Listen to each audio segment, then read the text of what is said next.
As we've just seen, Brisbane residents have spent an anxious night at evacuation centres across the city. For the latest, we're joined on the phone now by the Queensland Red Cross Australian Director, Greg Goebel. Greg, thanks very much for joining us this morning.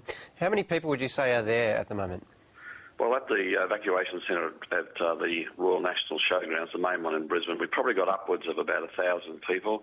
There are still some people who are gradually coming in, and of course people are waking up this morning and having breakfast.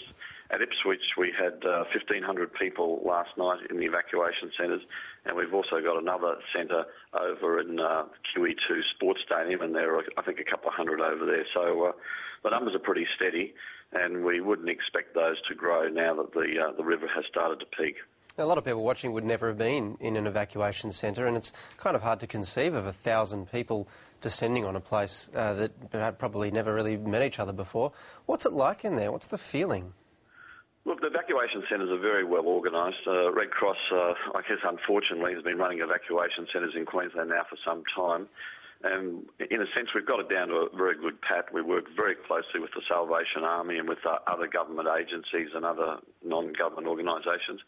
But look, in terms of it, the one at the showgrounds, we've got an area for kids, a little kindergarten play area. We've certainly got some televisions for people to look at what's happening, and of course they're very popular. But the main dining hall probably seats about 1,000 people, and then we've got 3 or 4 sleeping areas. We've got one area reserved for some very elderly people and people with disabilities with their carers. Then we've got a family area, which, as you imagine, a lot of kids in there, a lot of families, fairly noisy area, and then another area out the back for people who can just bed down during the day, even have a sleep. And there's certainly been a lot of people that are just exhausted and frankly want to get a meal and have a sleep. So when you're running one of these centres, what exactly are you trying to provide? Are you trying to create a kind of temporary community? Look, the main aim is to deal with people who come in with a range of emotions. There are obviously some who are very distraught. There are those who have, got the adrenaline, they're fairly high. Our aim really is to, first of all, to register them, to make sure we put them on the National Registration Inquiry System so their families and friends can check on them. But really to provide that care and comfort that just lets them deal with this crisis, as they want to deal with it. But one of the keys, of course, is to allow people to talk. And we have a number of counsellors there.